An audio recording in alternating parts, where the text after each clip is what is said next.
hope all of you are doing all right. These are difficult days. I know they are. They are for us as well. I can't think of anyone who's truly excited about everything that's going on. It's just funny. We have a share of our family's sort of a mix of introversion and extroversion, and some have talked about it being an introvert's paradise. But really, you need to get outside every once in a while. And being in such circumstances like this reminds us that there are serious things going on in the world. These are serious days, regardless of what you think about why these things are going on, whether it's a real disease or whether it's something manufactured or all the variety of strange and weird ideas out there that people are tossing about, as people are wont to do in times like this. No one can deny that these are serious days. These are days that remind us God is a serious God and that God is doing something in the world. In fact, again, here in Charlotte, we had a fantastic sermon last Sabbath by Mr. Rod McNair. He asked, does God have your attention? That was his sermon. Does God have your attention? And I just thought, I appreciated it. It was spot on when it comes out in the distribution of sermons. I hope that definitely you will take the time to watch it, because I just felt like it was one of the messages these days need.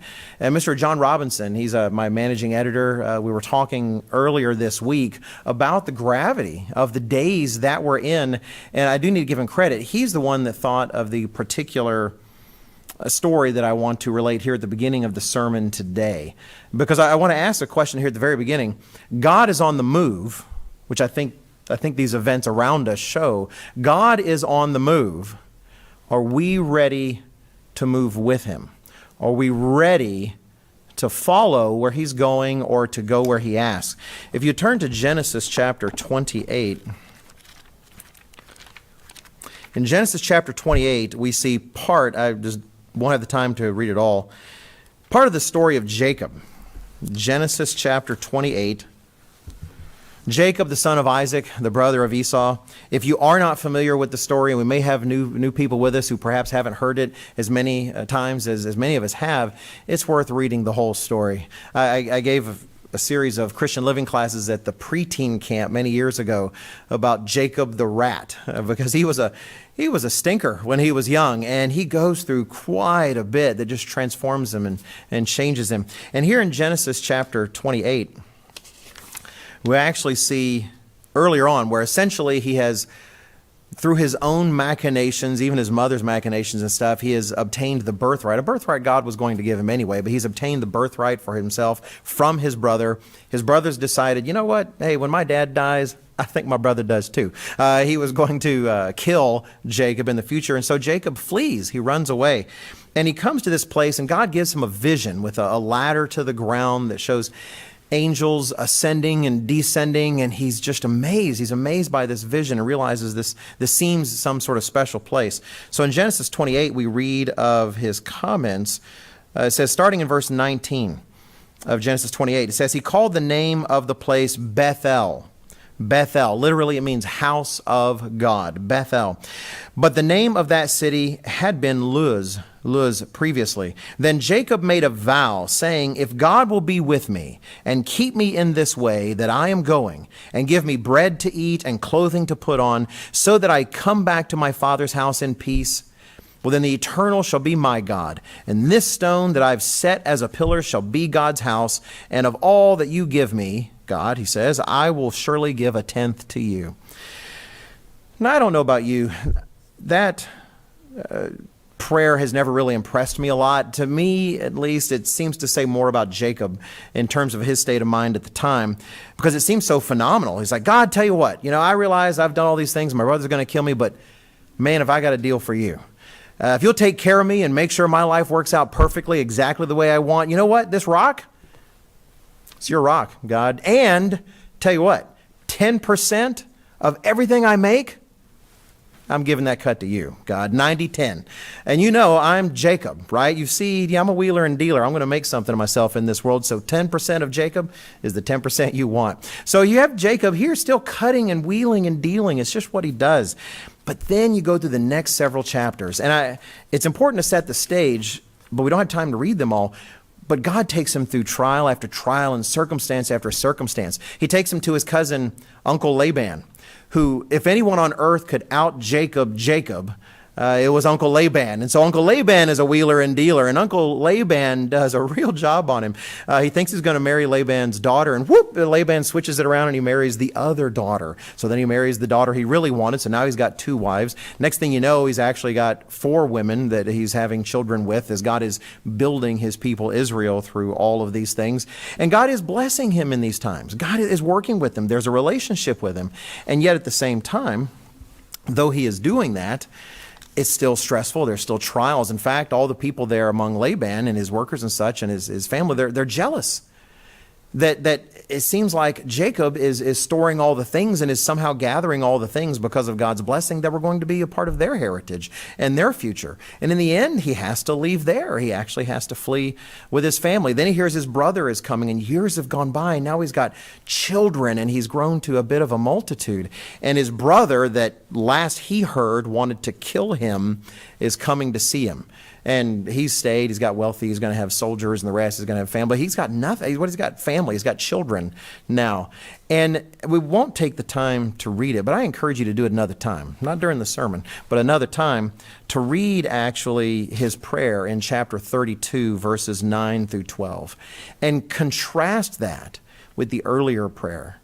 You know, in this prayer, now that years have passed and he's been pummeled by life a bit, it's a broken prayer, far more. He talks to God and says, you know, instead of, hey, don't you want 10% of this deal?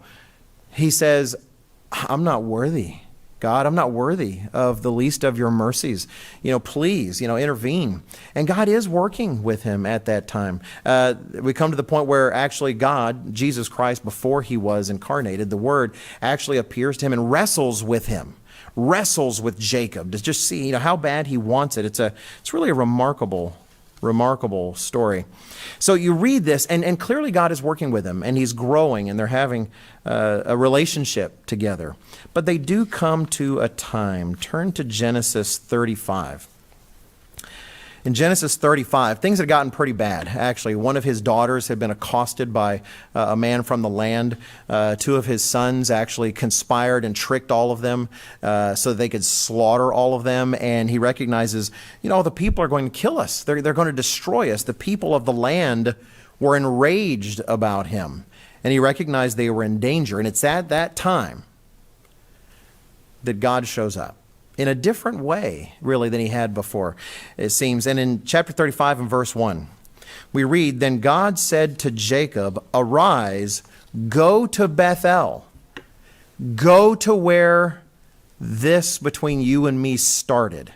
Arise and go to Bethel and dwell there, and make an altar there to God, who appeared to you when you fled from the face of Esau, your brother. So now he's not really, in a sense, just fleeing to be fleeing. God's actually directing him and saying, you know what? I'm doing something. Come to Bethel. Come here, do this, and set up this altar. And it might surprise you, because often our tale about the heroes and patriarchs is when God said go, they just went. And admittedly, that's a lesson that we need to learn. But in this particular case, it's far more important to recognize that he didn't just get up and go. That actually he did something very different. Starting in verse 2, continuing, it says, And Jacob said to his household and to all who were with him, Put away the foreign gods that are among you, purify yourselves and change your garments. Then let us arise and go up to Bethel, and I will make an altar there to God, who answered me in the day of my distress, and has been with me in the day, or in the way which I have gone. So they gave Jacob all the foreign gods which were in their hands, and the earrings which were in their ears. Not necessarily that earrings are bad, but often jewelry is ornate and designed to reflect various customs. Think of a lot of the jewelry we have today. And they gave him these things, and it says Jacob hid them under the terebinth tree, which was by Shechem. Now, it doesn't mean he just hid them like he tucked them away. He buried them. He buried them. So even if anyone wanted to sneak back and try to find them, they wouldn't be able to find them. He buried them. He removed them. Like the old man, in a sense, is buried under the earth. All of these idols were buried under the ground.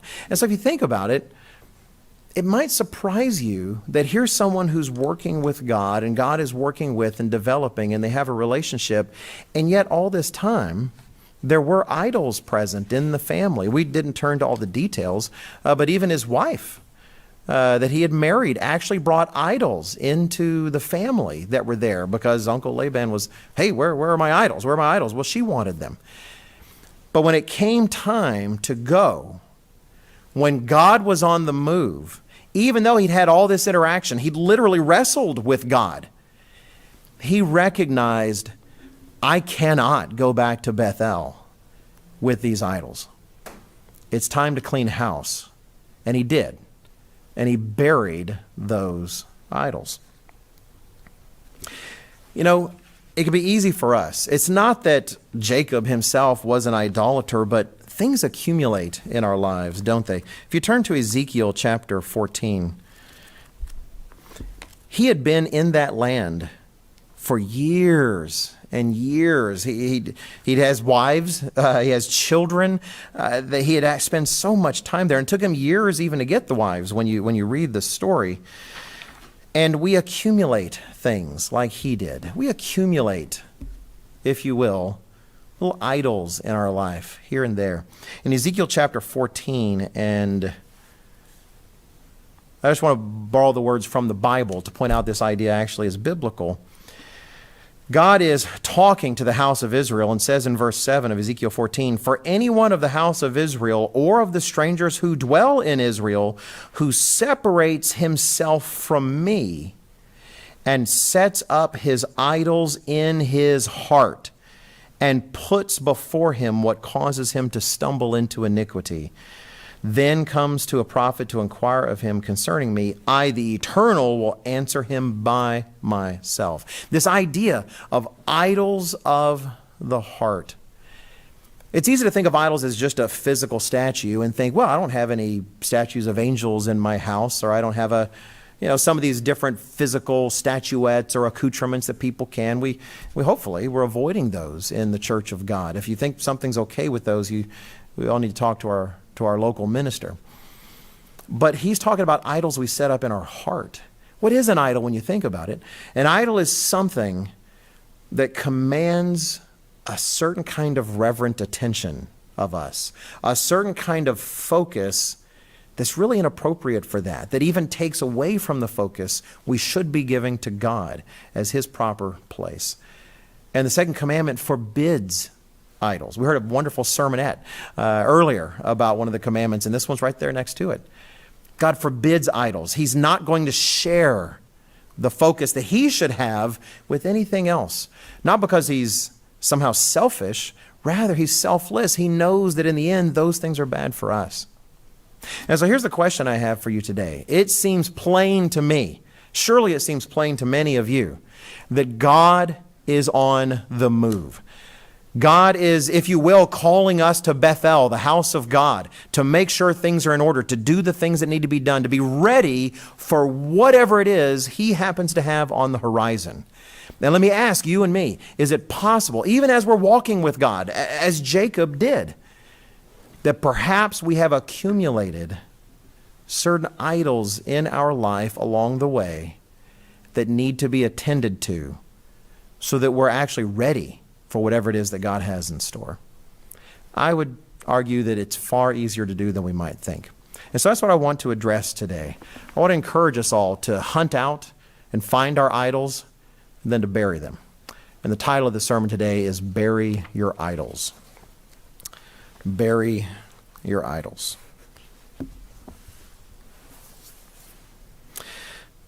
So what I'm going to do is, I have a list of idols. It's pretty general because I want to cast a bit of a wide net, but I don't want that to stop you in your own self-examination. You know who knows your life a whole lot better than I do? You know your life a lot better than I do. I didn't make this with any particular person in mind because how can I? But you know your life.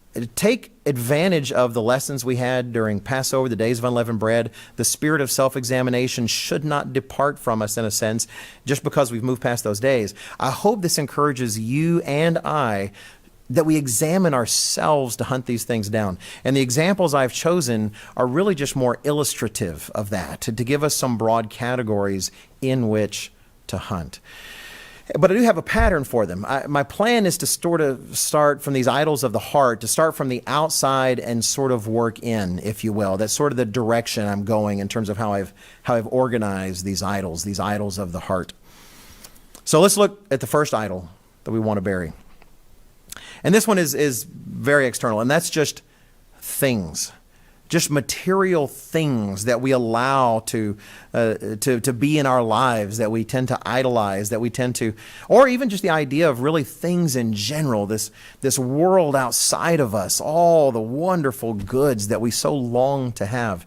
You know, there's some interesting statements in the Bible. If you'll turn to 2 Peter chapter 2, I'll just read one.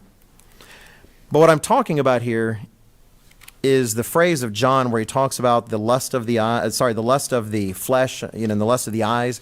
He talks about the pride of life, not in that order. It's the lust of the eyes, the things we see that we want. It's like, oh, I want that. Oh, I want this. If you think about it, has the world ever had a day like ours when so much material good is available to so many, at least us here in the West? You know, many people have talked during these lockdown days, if you will, and these stay-at-home orders, and thought, what would we do without the internet? Well, I tend to think, what would we do without Amazon? Or all these services. Now, when you have people that would deliver groceries to you and the rest, I think Amazon might even be kicking themselves. We should have got those drones out there. We should have pushed our whole drone idea so much earlier. We could just be dominating all of this. And they already are dominating so much. You know, I can look and I can find something on Amazon, and even in these times when the shipping is still fairly suppressed, and have it in a day or two. One of my sons works actually now for Amazon, helping put all these things together. It's a good, hard-working job for a young guy. They got masks and such everywhere there. And it doesn't stop. There's so much.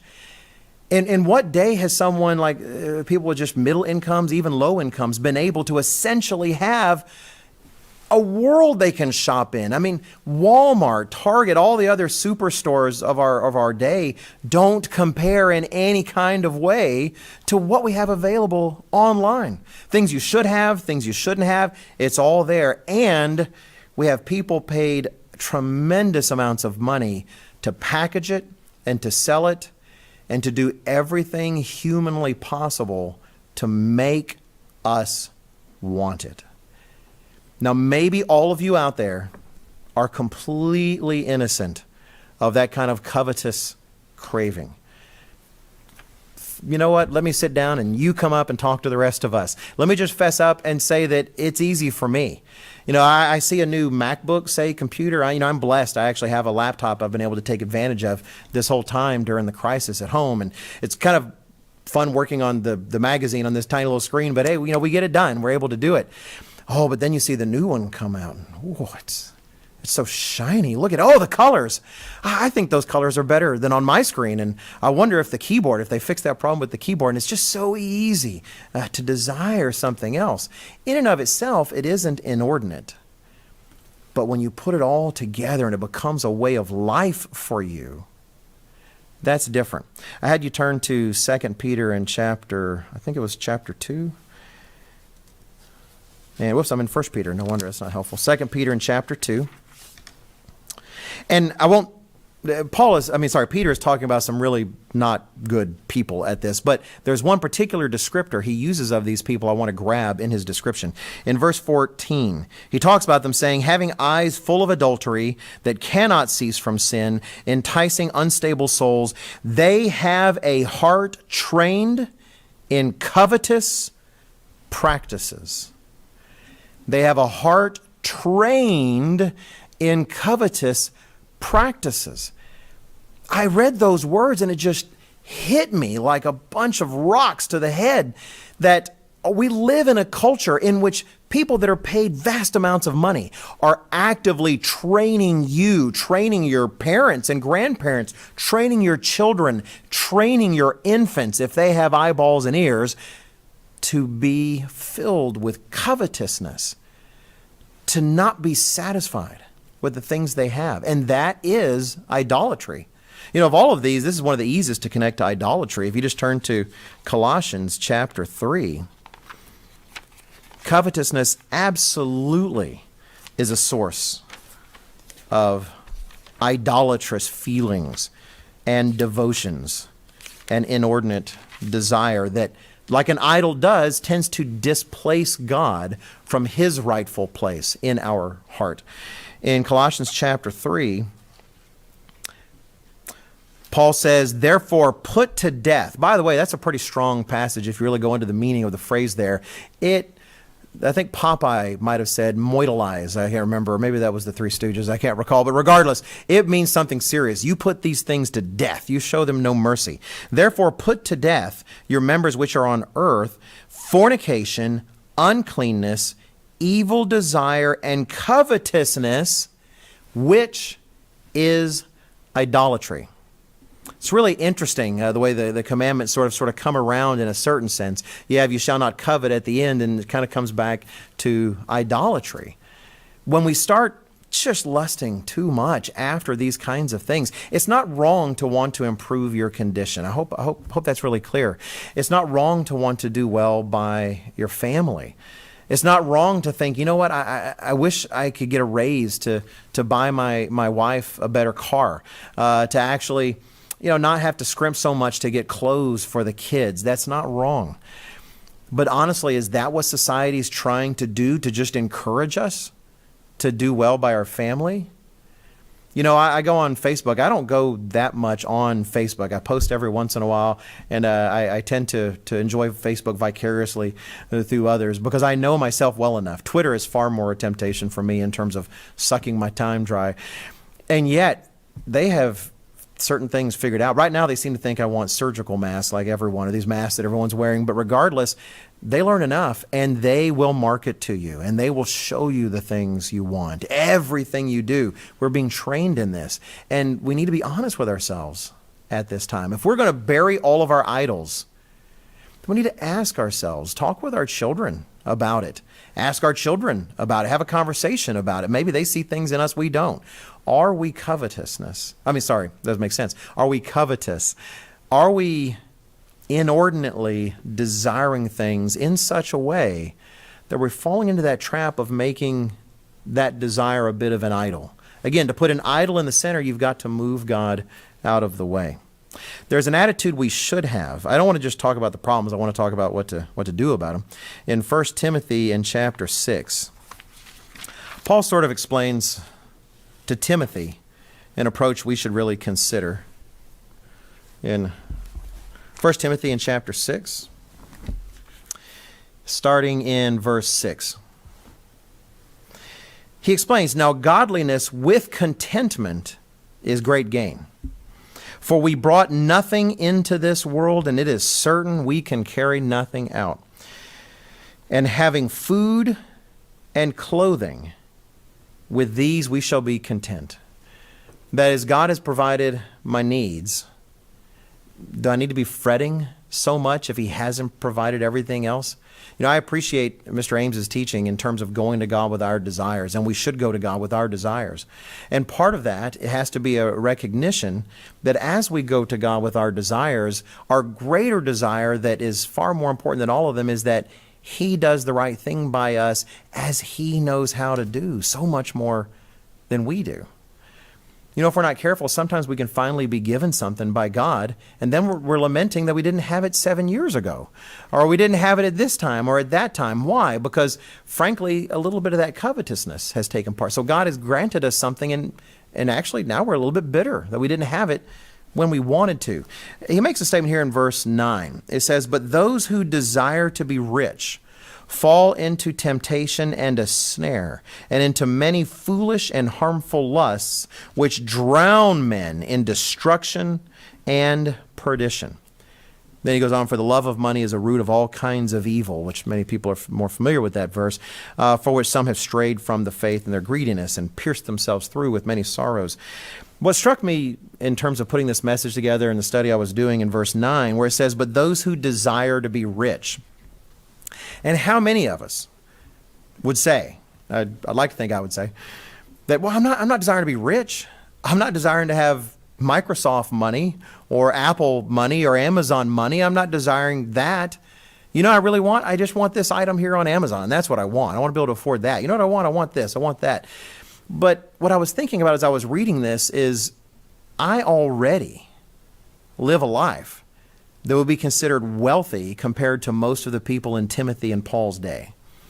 Especially in the United States, most of us live like kings never did in some other countries.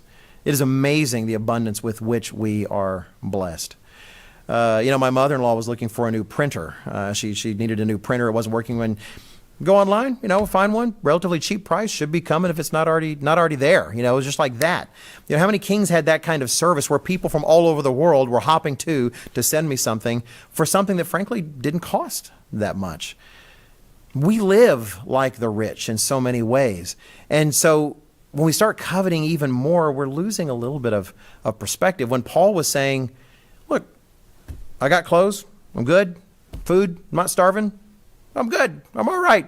I'm in a good place. I don't need necessarily a whole lot more. If it comes along, that's fantastic. It might be nice to have, a tastier drink, or it might be nice to have clothes that don't chafe me so as I'm walking from congregation to congregation. But he says, I have the things I need.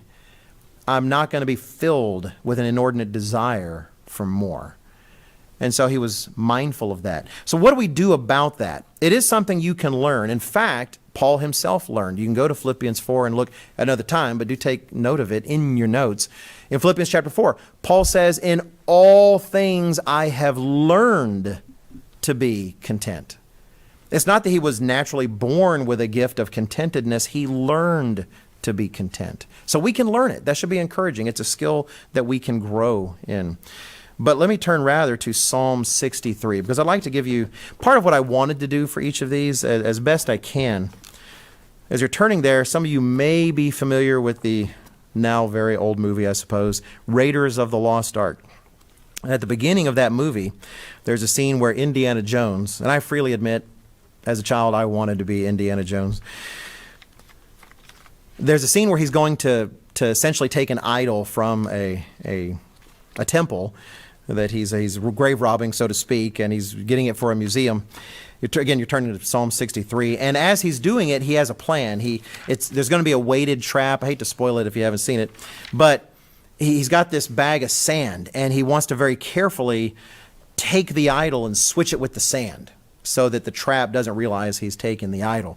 So what I wanted you to do, if you want to imagine you're Indiana Jones on a search of removing idols, but don't take them to a museum, go burn them or bury them, is to replace the idol with something else. That is, if we want to remove that idol, there needs to be something there, and it needs to be God. God needs to be there. But I feel like we can attach some specific things to that. And so Psalm 63 I thought was a great example. Instead of coveting these worldly goods, instead of being an Amazon junkie perhaps, maybe we can, I was going to say be a junkie of a different sort. That just doesn't sound good any way you put it. Maybe we can be drawn to desiring other things more passionately. And we see that in Psalm 93. I'm just going to read the beginning because it's amazing language when you see this kind of passion in David. Did I say 93? I'm sorry, Psalm 63 and verse 1. He says, "O God, you are my God. Early I will seek you. My soul thirsts for you. My flesh longs for you in a dry and thirsty land where there is no water. So I have looked for you in the sanctuary to see your power and your glory, because your loving kindness is better than life. My lips shall praise you. Thus, while I will bless you while I live, I will lift up my hands in your name. My soul shall be satisfied as with marrow and fatness, and my mouth shall praise you with joyful lips." He's saying, you, he says, will satisfy me in the same way that the things that just taste delicious and they're so good, you will be that satisfaction for me. He says, my soul thirsts for you. My flesh, I think it's important that he said, my flesh, because that's what it was apparently like for him. It was almost as though bodily in his muscles, he could feel that he longed for some kind of contact with God. And so I'm not saying it's an easy switch like Indiana Jones. What I'm saying is, just like Mr. Armstrong taught us about getting air out of a glass, the best thing to do is to fill the glass with water. If we can ask God, help me replace any idol of covetousness that maybe I have gained, not purposefully, but just like Jacob over the years as I'm walking with you and collecting these accoutrements that I shouldn't have in my household, please help me bury those and replace them with this. Replace them with this. Let me long to be fed from things from your word more than than I long to be fed by Amazon, perhaps. I'm not trying to pick on Amazon. I appreciate my son's paychecks. So that was the first one, kind of starting from the outside in. Let's move a little bit closer. In fact, we're going to come right up to ourselves at this point and talk about a second idol that I would like to recommend that we all need to bury. And that one's a little personal because that's ourself. We need to bury ourselves. I know that sounds strange, but if you need to extend it a bit and abstract it a bit, our self-image, what we tend to think of ourselves too highly, is sort of where I'm going. God is not trying to get all of us to think of ourselves first. He's trying to get us to think of others first. I had this thought, and I sure hope it doesn't offend you. At least if the truth offends you, that's fine, but I don't want to offend you with my presentation because I'm implying something that I don't mean to be implying. And let me fess up. I mentioned Facebook earlier. I do have a Facebook account. I do. I don't check my messages, it seems like, but once every 10 years. So, people will message me sometimes and wonder, well, where is he? Well, I don't check my Facebook messages. I get enough email through regular channels. But I'm on Facebook. I have an Instagram account. I have a Twitter account. So I'm not trying to condemn all of those things. And I'm not trying to condemn the environment they've given for us to interact with each other and with people we don't necessarily know. On Twitter, I had a conversation with a vegan. I'm afraid I'm saying that wrong. Vegan. It sounds like a person from another planet. Sorry to offend anybody that's out there, but I never really get the word quite right. I'm never sure. But regardless, and it was actually a great exchange, trying to ask, well, hey, trying to see what their moral basis is and how that might relate to God and what he says. So I'm not trying to knock all of those things and being on those things if it's healthy. But at the same time, I thought about this. Let's say you were an idol. If you were an idol for other people, then what would your temple look like, perhaps? Well, I don't know. I personally think it might look a whole lot like some of our Facebook and Instagram feeds. I can imagine walking into the temple of self, say for me, let's say I just put myself in that place. And along the walls are some of my best Facebook posts, the things that I feel and what I think, and maybe really sticking it to a person here or there.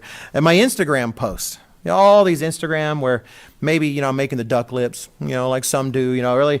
The things, especially when there's a lot of praise for me. It's like, oh, you're beautiful. Like, I admit, I don't get that kind of praise. But, oh, look, you're beautiful, this and that, which frankly is the reason I put it up there. I was hoping people would notice, how beautiful I am. And you walk through all of that, and I think that that's what would adorn the temple of the self is frankly much of the selfies and things that we create on Facebook and Instagram. There might be a special viewing room for Snapchat, even though I guess since it disappears sometimes you couldn't do all of that. But again, I hope there's some balance in this. My wife and I remember we were in the Canadian airport and we took a selfie of ourselves, kind of celebrating that to share with our friends, and people have been praying for the trip. And there's a certain level in which it does enable us to enjoy things with others. But if we're honest about it, there's a certain extent to which it really can be a little bit perverse. I know that can sound offensive, but I'm asking all of us to think about that. Imagine King David. He's just accomplished something, whatever. He's talked to his men, and after all of his men leave, you know what he decides to do? Take out his phone and take a picture of himself where he's just standing flexing just right. Maybe he positions something and he realizes he's not quite as sweaty as he wants, so he kind of works it up, make sure he's got a sheen on himself. There's certain things it's hard for me to imagine the more serious people of the past doing. And that's what I'm asking us is just to consider that. And again, as someone who has taken his own share of dumb selfies here and there and enjoyed that, we need to make sure that we're not focused on ourselves in a way. You might think, that doesn't mean I'm not focused on God. I'm not saying it does. In fact, take a look at Jacob. That was part of my point. He had a working relationship with God in which God was interacting with him, performing miracles for him and guiding him. And yet he still had these things in his life. And there came a time when notice God didn't say, even though I'm sure God was hoping it and wanting it and maybe even knew it would happen, where he said, hey, come to Bethel. And by the way, get rid of your idols. He didn't do that. Jacob himself recognized, if I'm going to follow God, this has to stop. And I can't have this anymore in my family. And I'm asking us to examine ourselves. That's all I'm asking us to do. You know, it's interesting. One way to examine yourself and wonder if perhaps you have made an idol of yourself, and one way for me to examine that is, am I easily offended? You know, when we're easily offended, there's people with great passion in the Bible that are upset when God has been insulted. You look at King David.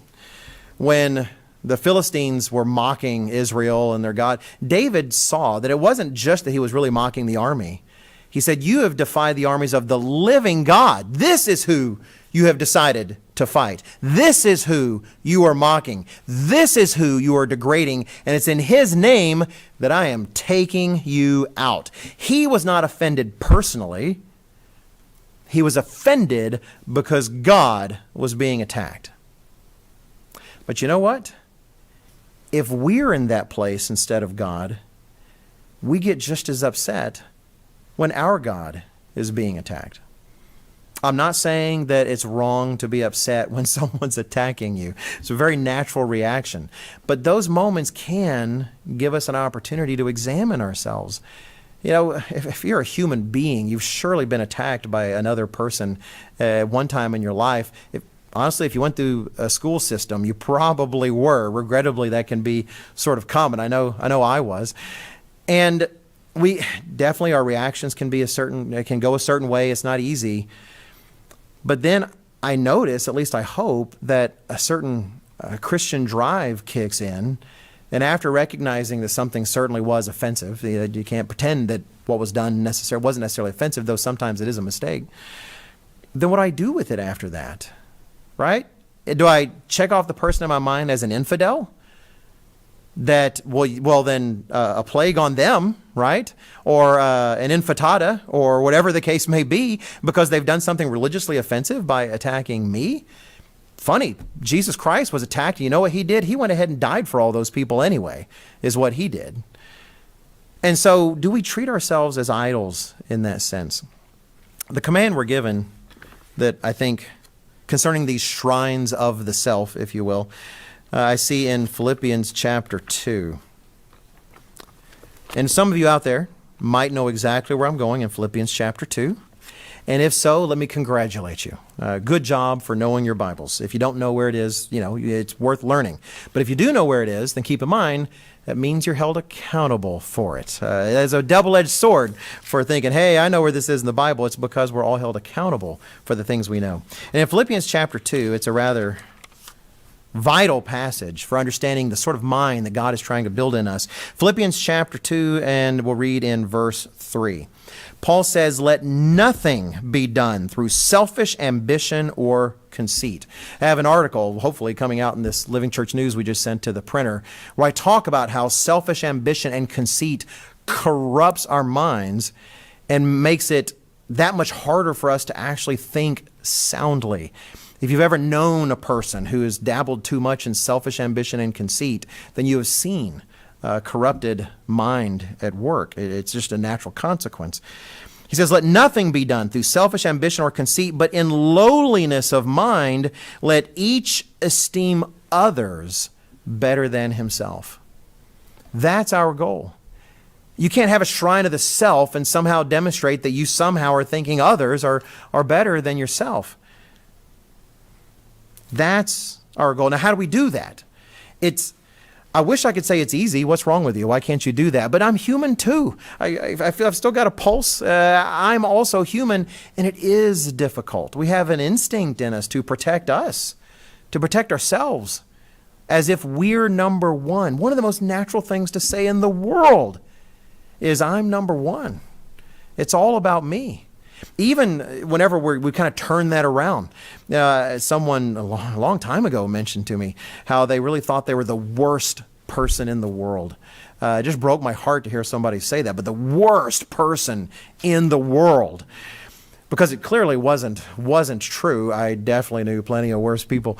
But that said, even that's kind of a perverse sort of self-love, just sort of turned inward, and often a reaction to pain on the self, and trying to there's, I don't want to get into all of that, but it is very natural to put ourselves in those kinds of places.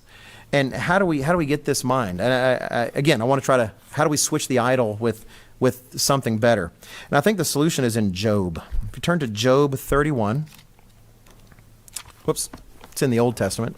I was going to look for it in the New Testament, and I guarantee you I wouldn't have found it there. In Job, we'll start in Job 31, because Job was in that place. Again, I was only using social media as sort of a bit of a metaphor. You don't have to have, shrines to the self existed long before social media. And in Job 31, Job was spending a bit of time in his shrine. You have Job who was really allowed by, the devil was allowed by God to plague Job, to really raise him to the next level. I've said before, I know I have a sermon on it, I won't go on about it, but we often don't give Job enough credit. We'll focus on him being self-righteous, when I would dare say a lot of us, our self-righteous would look way worse compared to Job's. Job, God can look at us and say, well, I understand why Job's struggling with self-righteousness. Why in the world are you struggling with self-righteousness? You don't even know enough yet. You're not even good enough to struggle with self-righteousness. But he did have an issue, and we see it highlighted here at the very end of his discussion. It kind of wraps up his case, if you will, in Job 35. Job 31 and verse 35. He wraps up and he says, "Oh, that I had one to hear me." By the way, the implication is, really it's subtle, because he gets, more than any other part of the book that I can tell, he gets pretty accusatory about God at this point. "Oh, that I had one to hear me. Here is my mark." That's a stamp of pride. Here's my mark. "Oh, that the Almighty would answer me. That my prosecutor," he's talking about God, "that my prosecutor had written a book." That is, if my prosecutor, which he's saying is God, had been watching my life and writing down all these things. He's saying you would find no accusation. He continues, "that my prosecutor, that is God, had written a book, surely I would carry it on my shoulder and bind it on me like a crown. I would declare to him the number of my steps. Like a prince, I would approach him." Really is a startling attitude. I would dare say, if we examine ourselves more carefully than often we do, we would find a bit more of that kind of idol in our lives. You may think, I could never say things like that to God. Again, I dare say we don't give ourselves enough credit for how much importance we put on ourselves over sometimes, say, the things of God and other things. But it says there in verse 40 at the end that the words of Job are ended. But then you jump to Job 42. Because after Elihu speaks, God jumps in and actually does address Job. I always thought it was fascinating. I can't remember who pointed this out. It might have been Mr. Aguin, but I honestly can't remember. But it's funny when you read it, Job in a sense isn't fully, his question as for why have you done all of this, you don't actually see those words come out of God's mouth. "Hey, Job, by the way, here's why I did all of this."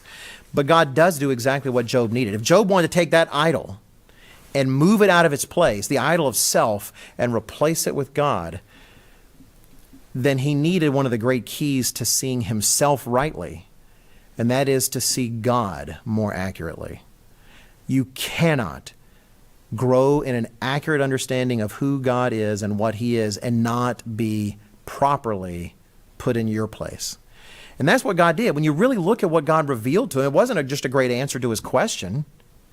It was actually what he needed, which was not an answer to his question. He needed to understand God more accurately, because then it would cause him to understand himself more accurately, and he would voluntarily step down off of his pedestal, which he does. And you see his response. Contrast this comment in Job 42 to the comment in Job 31. Job 42 and verse 1, "Then Job answered the Eternal and said, I know that you can do everything, and that no purpose of yours can be withheld from you. You asked, who is this who hides counsel without knowledge?" Here he's almost kind of saying, look, I'm only even talking because you asked this question. And he says, it was me, by the way. He's saying, who asked for counsel without knowledge? He goes, that was me. And he says, therefore, I have uttered what I did not understand, things too wonderful for me, which I did not know. And you go back, and Job makes some of my favorite statements about God, where he talks about what a small whisper we hear of God and his many majestic works. Job had a sense of God's majesty and God's greatness, some that perhaps, a sense that some of us might even struggle with. And yet this experience took that to another level. Even Job could be taken to another level of recognizing the true greatness of God, and the result was him putting himself in a proper position with respect to that. Verse 4, he says, listen, please, and let me speak. Earlier, what did he say? I will proclaim my words to him. Now he's humbly asking permission, even just to say something lowly. He says, listen, please, and let me speak. You said, I will question you, and you shall answer me. And he says, here is his answer. I have heard of you by the hearing of the ear, but now my eye sees you. And I've said this before, he's not talking about his physical eyes. He's talking about the difference between hearing and seeing. When we're taking care of things in the room, we can hear the couple of guys earlier, in the control room, or if someone's out in the hall, we can kind of hear, but it's muffled, it's not quite the same. But when we see them, then you're getting the whole thing. And so he's comparing that. He goes, now I understand you in a way I never did, to the point that the things I said, even if they were accurate, he goes, I didn't have a clue as to how accurate they were. I had no idea what I was saying relative to what I understand now. So he says, I've heard of you by the hearing of the ear, but now my eye sees you. And what's the result? Verse 6, therefore I abhor myself and repent in dust and ashes. Again, God's not trying to get us to hate ourselves. This wasn't, again, some kind of perverse self-love. He just recognized, compared to you, God, I'm nothing. I do not deserve to be in that central place. Please help me remove that idol and make sure you are there, because you only are worthy to be in that place. I want to be a part of that family that's there, and I hope you'll help me be there, but I don't deserve to be there in that place. So again, if we want to make that change and we want to bury this idol of the self, then one of the things that we can do is seek to understand God better, seek to truly grasp his goodness and his greatness and what he actually does in the world for us and who he really is. And he has revealed that to us. And we should dive in and learn to replace ourselves in that sense with him. All right, I said we're moving in. So you might think, well, how much further can you go? I'm at the self. Well, I want to get a little deeper into the self. So we're going to go a little further. And of the last two things, and I hope I can get both of them in, I thought this would be a good halfway point. And that is politics. Politics. I just don't like talking about it. But we need to talk about it because it is so easy to make an idol of in our day. I won't go into the details about it. I tried to talk about some of these things way back when I gave a sermon about something about being a Christian in the Trump era or something like that. I was trying to address some of these ideas, and I don't want to go over all of those again. If you have questions about this, please talk to your local pastor. I don't mind making work for Dr. Scott and Mr. Strain and everyone else, but we don't participate in politics. We don't actually get out there and vote and try to change the world through political means. We're not going to try to change the devil's world through the devil's means. When Jesus Christ said, this is not my kingdom. My kingdom is not of this world, is not of this age.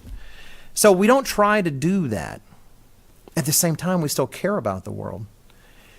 And if you're a part of the population, at the National Religious Broadcasters Convention this year, Mr. DeSimone and I were there, and Mr. Wojciech was there as well, Mr. Stuart Wojciech in Canada, and Mr. Mike DeSimone and I.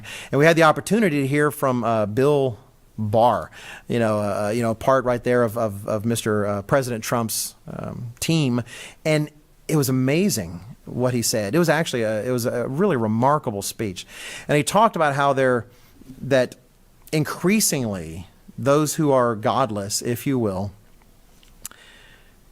you can't, in a sense, be godless. Something has to be in that place. And for them, and he gave the historical background. It was a fantastically educated speech. He pointed out that politics is the religion of many of that persuasion. And the more you think about it, it makes sense that it is. We hope to change the world. We hope Jesus Christ comes to change the world and long to be a part of that with him. We have a certain set of morals and guidelines.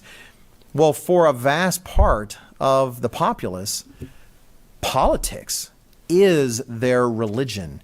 It is their place to preach their version of right and wrong. It is their place to try to make a new world, try to make a better world. And to resist the politics is like resisting a religion. And I think his speech at the 2020 National Religious Broadcasters Convention is available online. I'm not 100% certain, but I believe that it is. And it's worth looking. Mr. William Barr, it was just an excellent speech. But I have to say, even though hopefully we are not amongst those for whom politics is a religion, because we have an accurate religion, we actually have a God, the real God to worship, I will say we can still be amongst those for which it becomes an idol amongst our house, when it comes to be something that we do need to bury before we can go where God wants us to go and follow where he wants us to follow. If you turn to 2 Corinthians chapter 6, I already mentioned Jesus Christ's comments in John 18, but in 2 Corinthians chapter 6,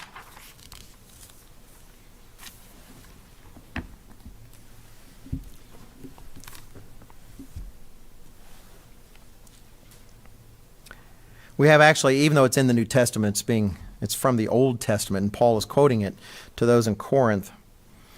And in verse 16, we'll start in verse 16 of 2 Corinthians 6. He says, "And what agreement has the temple of God with idols? For you are the temple of the living God." There should be no idol in you. There should be no idol in me. We're the temple of the living God, and there should be no room for anything more. As God has said, I will dwell in them and walk among them. I will be their God, and they shall be my people. Therefore, come out from among them and be separate, says the Lord. Do not touch what is unclean, and I will receive you. I will be a father to you, and you shall be my sons and daughters, says the Lord Almighty. That's 2 Corinthians chapter 6, verses 16 through 18. I say that, but I have to at the same time be upfront that it's really easy to get caught up in the things of this world. It's incredibly easy. Let me say this. If you don't care about what's going on in the world, there's something wrong with you. We should be caring about other people. It should matter to us if truly unrighteous legislation is passed. We should care about that. And I believe that's justifiable biblically. Let's turn to Ezekiel chapter 9. God actually takes note when we care about what's going on around us. I am not trying to condemn that in any kind of way at all. Ezekiel chapter 9.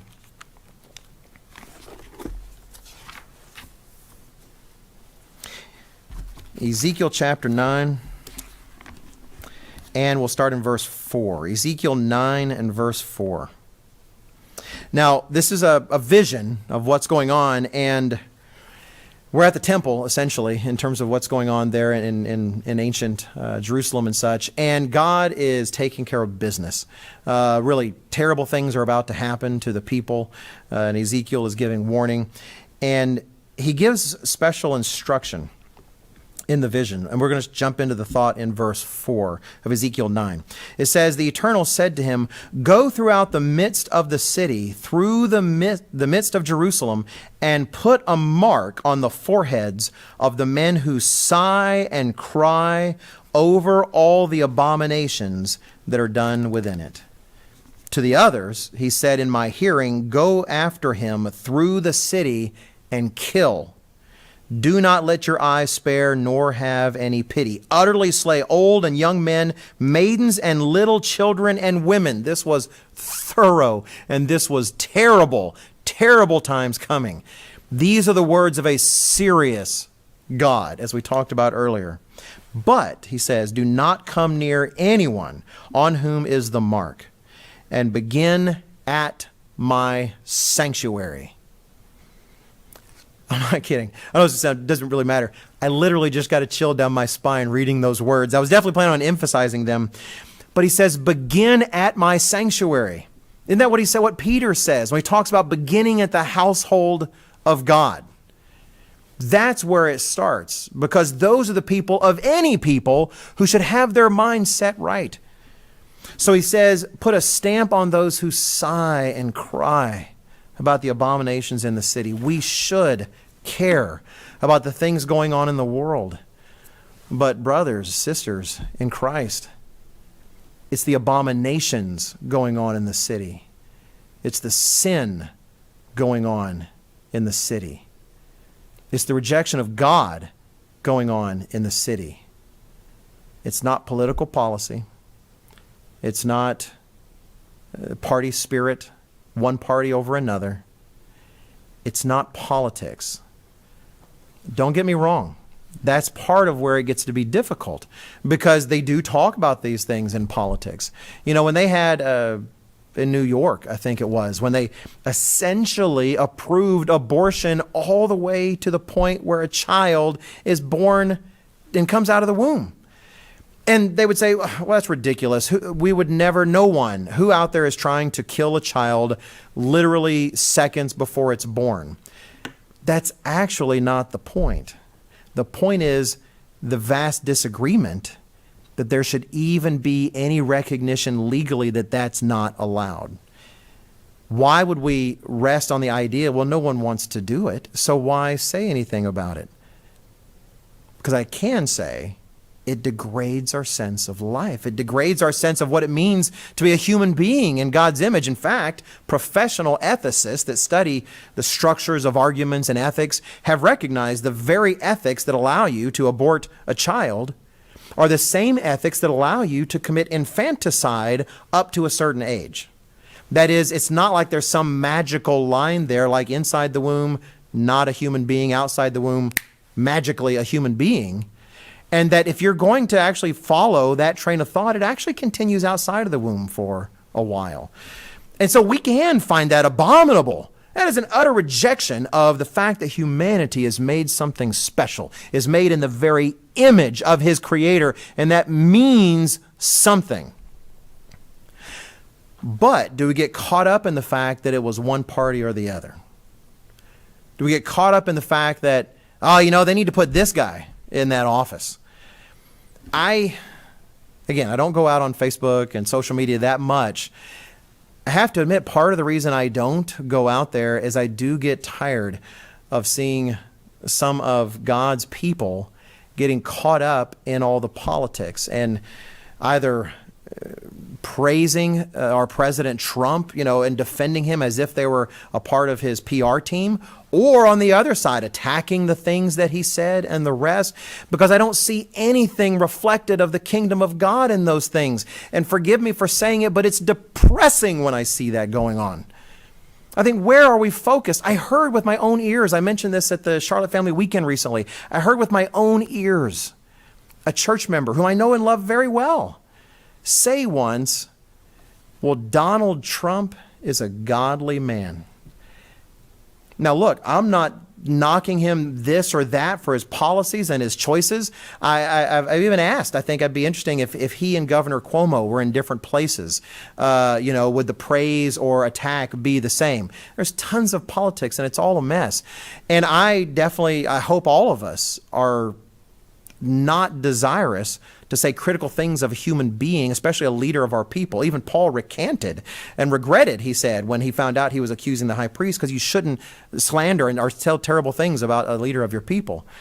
But that said, brethren, if we're going to say things like that, then we've lost any sense of what it means to be a godly man. And we have gotten caught up in the spirit of politics, and there is an idol in a place it should not be that's labeled politics. We don't have to pretend Mr. Trump is a godly man in order to pray for him and pray for his wisdom and pray that he's able to help us lead godly lives and do the things that we want to do. We don't have to abandon any kind of sense that somehow we think he's up there, keeping the Sabbath and the rest, and he's pure of heart. And we don't have to do that. Why do that? Because I tell you why. Partisan spirit takes hold. And next thing you know, we're not even saying God's thoughts anymore or God's words.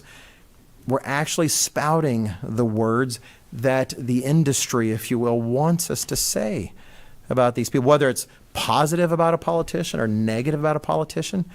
Look, we should say, if a president, if a speaker of the House, if a leader of the Senate, if a prime minister, whatever the case is, when sin is present, we call out sin. We must call out sin. In fact, we should cry aloud and spare not. It doesn't make a difference if someone is of high position or low. We cry aloud and we spare not. That is what's important. That's what's important.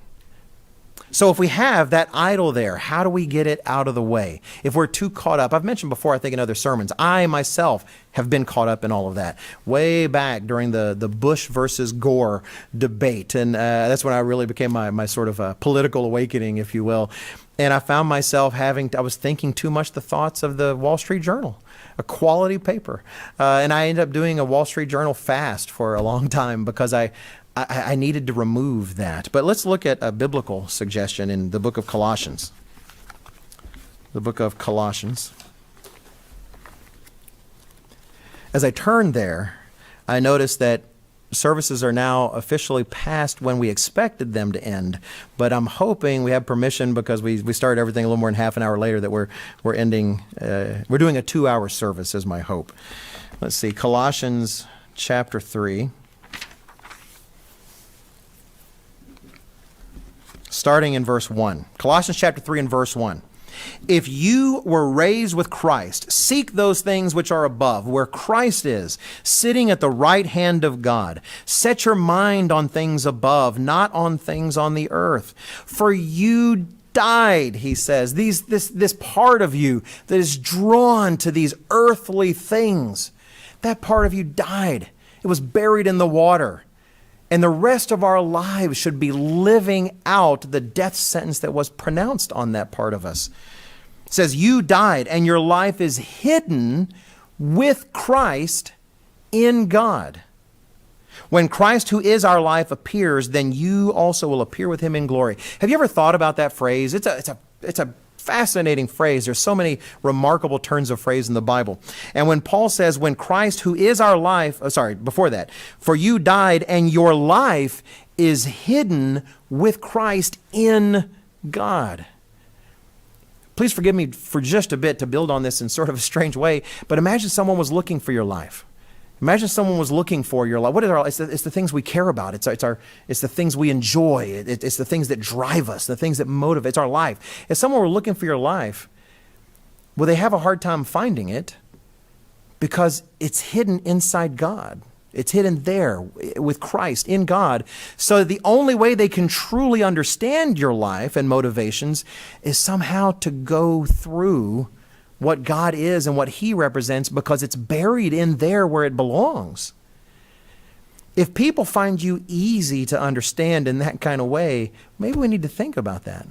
And whenever I see just these raw political posts that frankly could have come from Fox News or CNN or MSNBC, I don't feel I need to dive deep into the life and mind of God to understand that. I can get that any place. Brethren, this is not a time for us to get caught up in the politics of this world, because I guarantee you, our Father in heaven and Jesus Christ long for the day when it's finally it and it says, we are doing it, this is done. And they long to take all of that and throw it away in the trash heap. That's their desire. We need to model that desire now by throwing our part in the trash heap and not getting caught up. Again, I'm not saying we can't talk about these things. It's ridiculous not to. We should talk about the events of the day. We should be able to talk about what our leaders are doing and whether it's wise or not. But are we doing it from a perspective where that is occupying a place that only God should occupy as an idol? Or are we doing it in a healthy place where only God is truly in that place and we're talking about it from that perspective? I hope definitely that it's the latter. I'm certainly working on that myself. The last of the idols I want to cover today, we've gone pretty deep. We went from the things to yourself to inside yourself a bit to politics, which is definitely something on the inside. And I want to go a little further, and this is perhaps the most abstract, but I feel like it's at the core. I want to get to our thoughts and our, essentially our ideas.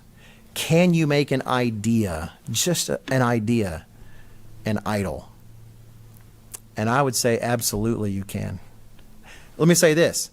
Absolutely, I have. I'm 50 years old. I've experienced enough of life that I've done my time with various idea idols, if you will, that I've had to cast into the fire. And we all have to be on the lookout for those. I've mixed my metaphors, buried under the tree. I like to think that Jacob did a lot of things, breaking down those idols and burning them before he buried them. But regardless, I've had my time, and surely you have as well. We can make idols of ideas. We're pretty close. Turn to 2 Corinthians chapter 10. God expects us to take care of those idols. The idols of our mind. The idols of our mind. Sounds like a title of a music album I would have listened to when I was in high school. The idols of my mind. 2 Corinthians chapter 10.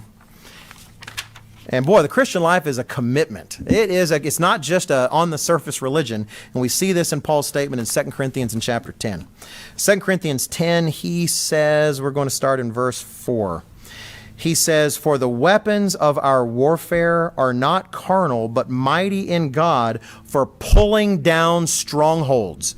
You look at tales in the Bible, like when Gideon tore down his father's altar and such, and then kind of scurried away. Did it at night so nobody would see him. But that's what they did. They used ropes, they used all that kind of stuff, and they pulled it down.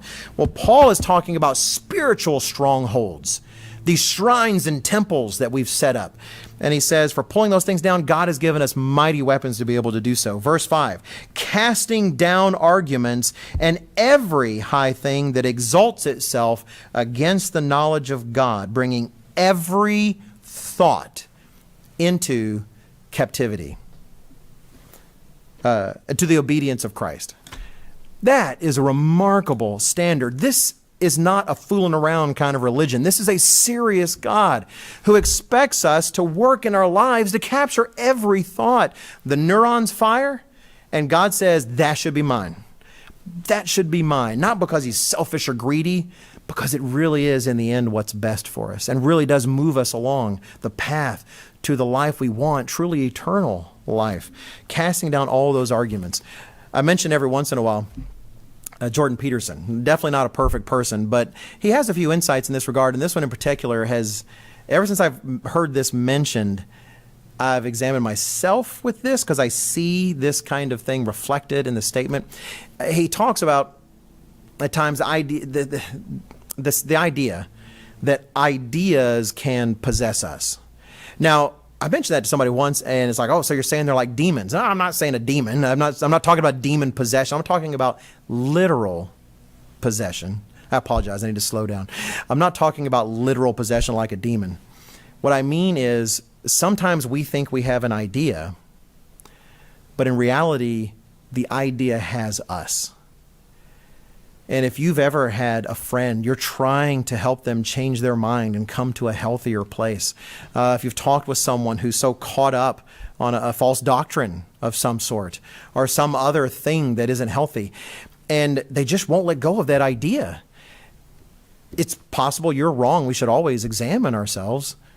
But at the same time, sometimes we're not. And sometimes it's as if they don't have the idea has them. And there are ideas out there that grab us, and they have become idols for us. Again, I don't mean to pick on social media so much, but you know what's fascinating about social media?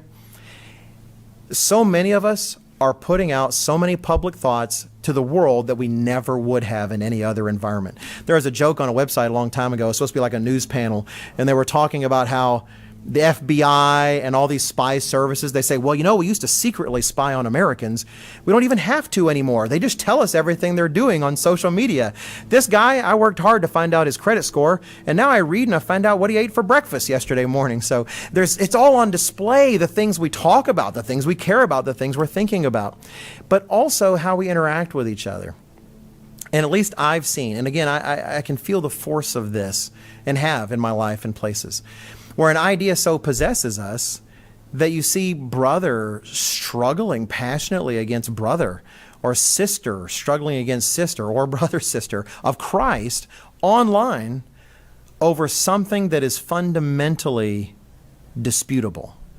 Something that is fundamentally a disputable thing, and they're pouring spiritual calories into this mini warfare in comments on Facebook and places like that, over an idea that just seems to have them.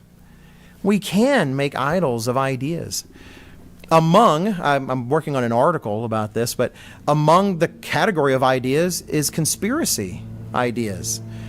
Conspiracy ideas can be that kind of situation. And by the way, I'm not saying that all conspiracies are false. It's irrelevant when you understand this. They can be the kind of ideas that have someone such that it begins to become impossible to present any kind of evidence that it might be wrong, because there's always some kind of explanation. There's always something. It's a challenge. It's a real challenge. You know, we're in 2 Corinthians. Let's turn to 1 Corinthians chapter 3. You know, I'm not going to go in depth about conspiracies in general, because again, like I said, I'm planning an article, and I look forward to finishing that. But in 1 Corinthians chapter 13, we read one of the great concerns of that. I've seen where a conspiratorial idea will how do I put it? Will get its hands on someone so strongly that they begin believing things that are not spiritually healthy. For instance, one of the things we read about love in 1 Corinthians 13 in verse 5, we read that love does not behave rudely, does not seek its own, is not provoked, thinks no evil. Now, some translations say keeps no account of evil. The spirit of that is essentially the same. Isn't thinking of people and assuming the worst and making a list of terrible things. In fact, the way somebody put it, I wrote it down, I didn't write the source, said that love puts the best possible construction on the motives and conduct of others. Real godly love is not ready to assume the worst of people, not ready to assume people lie, not ready to assume that people are trying to deceive. Real love tries to assume the best. And part of what I see, part of what's dangerous in some of these conspiracy ideas is when you look at the vast amount of deception. I'll just pick one, for instance, that the earth is flat. If the earth is flat, do we truly comprehend how many people we are accusing of lying? As in hardcore deceive the world lying. It's not just NASA. It is vast. There are physicists, for instance, that did a test with neutrinos, and the test came kind of funny. It made some news for a while. And because with neutrinos, they travel essentially the speed of light, and you have to do so many of them. You have to, for various reasons, the labs had to be very far apart. But they're so far apart that the curvature of the Earth was a problem. So they actually had to aim into the Earth by a certain amount, because they would travel in a straight line. Neutrinos hit practically nothing.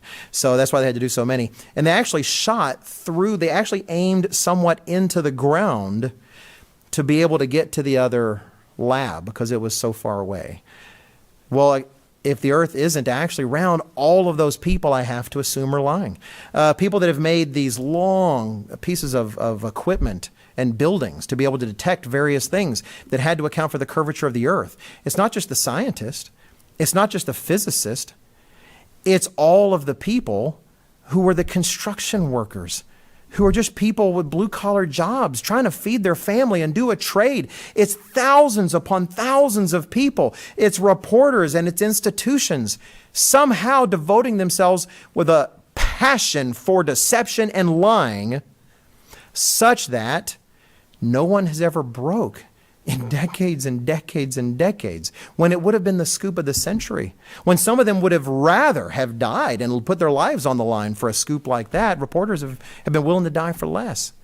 Again, I'm not even saying necessarily that the conspiracies are true or false. What I'm saying is there is an unhealthy thing that when we have an idea that becomes the center of so much of our thinking, which how do we know?